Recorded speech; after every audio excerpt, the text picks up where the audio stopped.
Welcome, Brilliant Minds. Today's video lesson, Classwork 5, where we will be explaining how Ghana gained power. Before we get too far into the objective, I want to make sure you guys have written down your homework in your agenda. So go ahead now and turn back in your agenda book until today's date, which is November 27th, and go ahead down to Social Studies, where you can write in Africa, Human Geography, packet,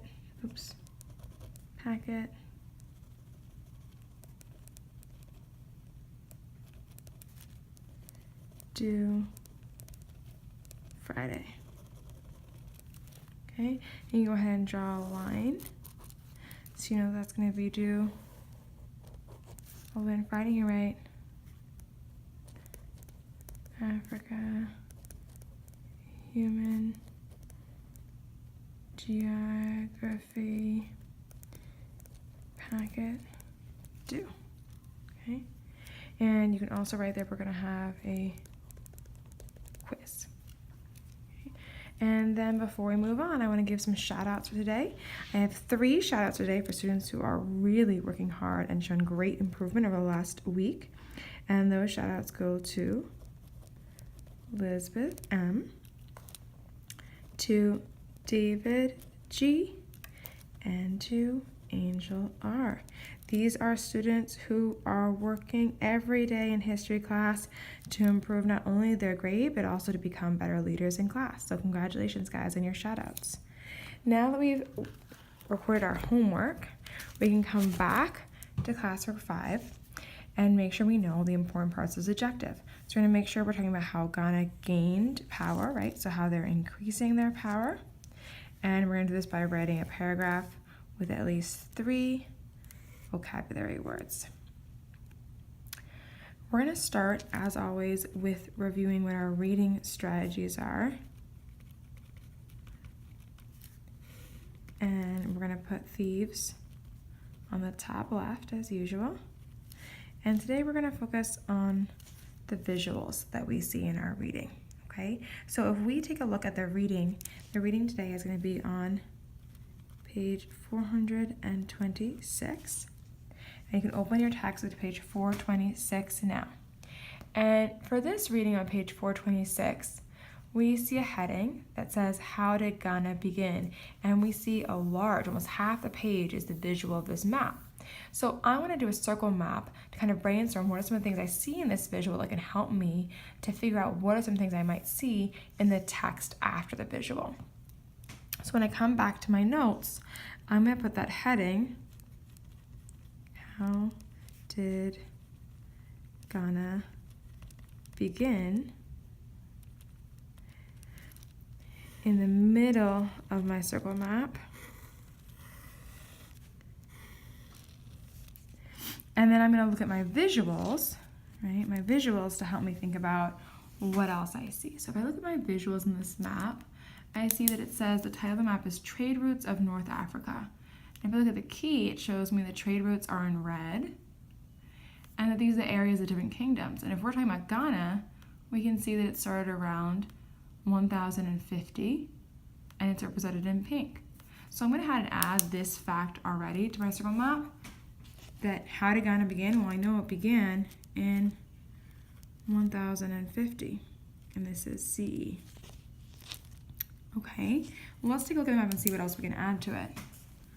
In this map, the pink area, what does it have near it? What are some clues about some things might be near Ghana? Well, I see there's kind of rivers along the edges, so I could add that it looks like it has rivers. So I have it started around 1050. I can say it looks like it's near rivers. And I want you to go back to your map, your visuals, and add in 2 more things that you see about clues about how Ghana began. So I want you to come back to your map, and I want you to think about what else do you see that's close to where Ghana is? What other images do you see? What other items are there on the map? Particularly using your key to help you to think about what are these things do you see near Ghana that might give you some clues about why it began to gain power. And I want you to think if you can add 2 more to your circle map now. So if you want to pause the video now to go ahead and add those two. You should go ahead and do that. And then once we're ready to actually begin the reading of the text, we're going to move on to our next strategy. So we can add catch, and like we've been focusing on lately, we're going to focus on those talking to the text with text connections to self, to other texts, and to the world around us, okay? And we can go ahead and add in those kind of thought bubbles right now. So we're ready to add them in as we see them. Okay. The other thing we're going to take notes on besides these text connections is we're also going to be thinking about that objective. Our objective was to see how Ghana gained power. So I'm going to repeat this question down here. How Ghana gained power. And we're going to think about all the ways that it gained power as we read. So we're going to add in our notes about how it gained power. Okay?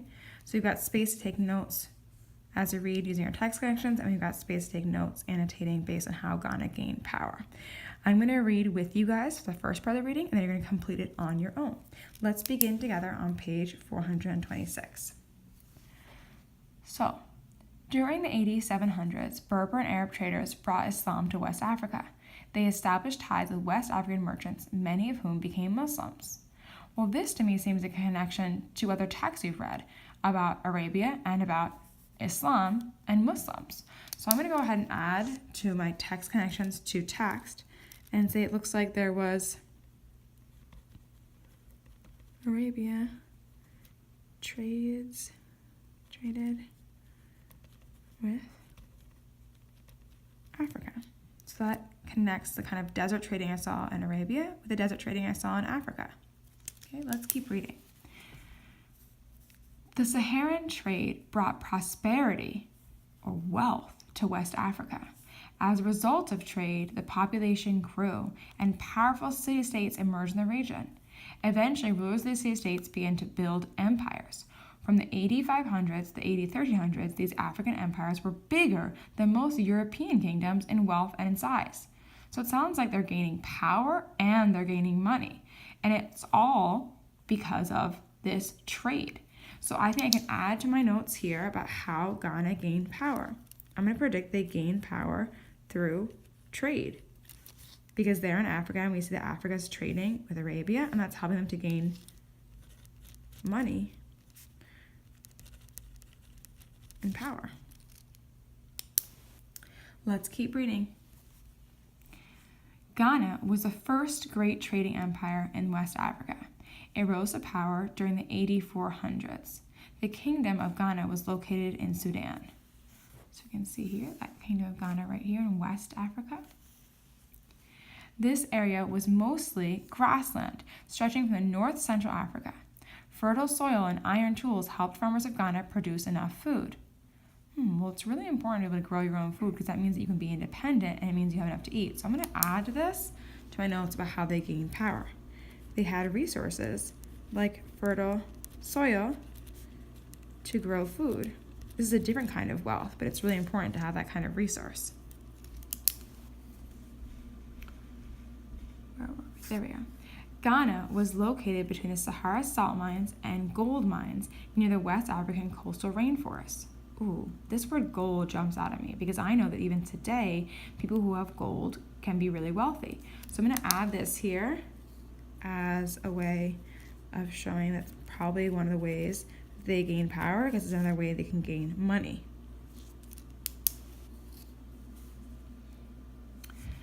As a result, Ghana became an important crossroads of trade. From Ghana, trade routes extended into North Africa and down the Niger River.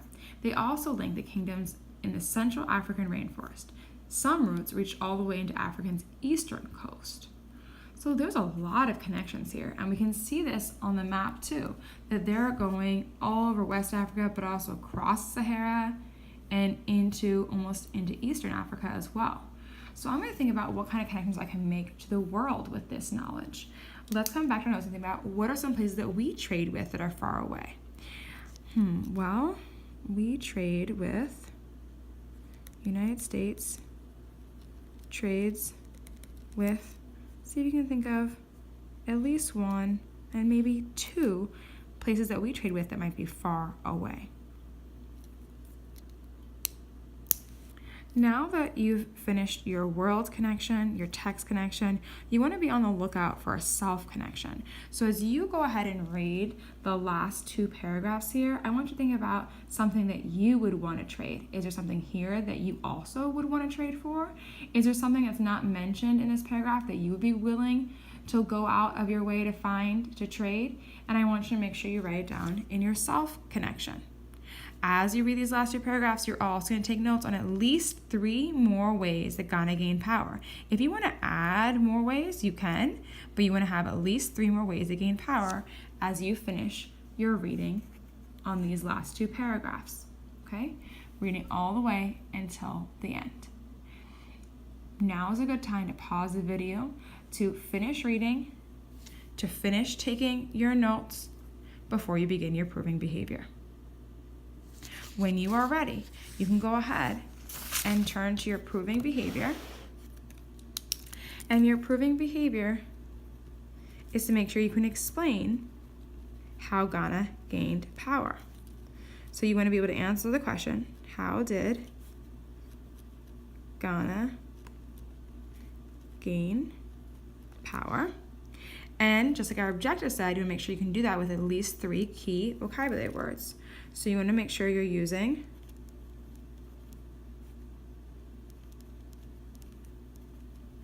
three key vocab words. And here are some options for you guys. Trade,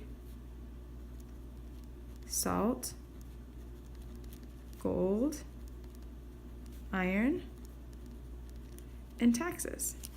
See if you can choose at least 3 of these, and if you can do 4 or even 5, you have a chance to earn a 4. Make sure you're writing a full paragraph explaining how did Ghana gain power using these vocabulary words to achieve that objective. Now's a good time to pause the video so you can go ahead and complete this work. I hope you're proud of the work you did today in class.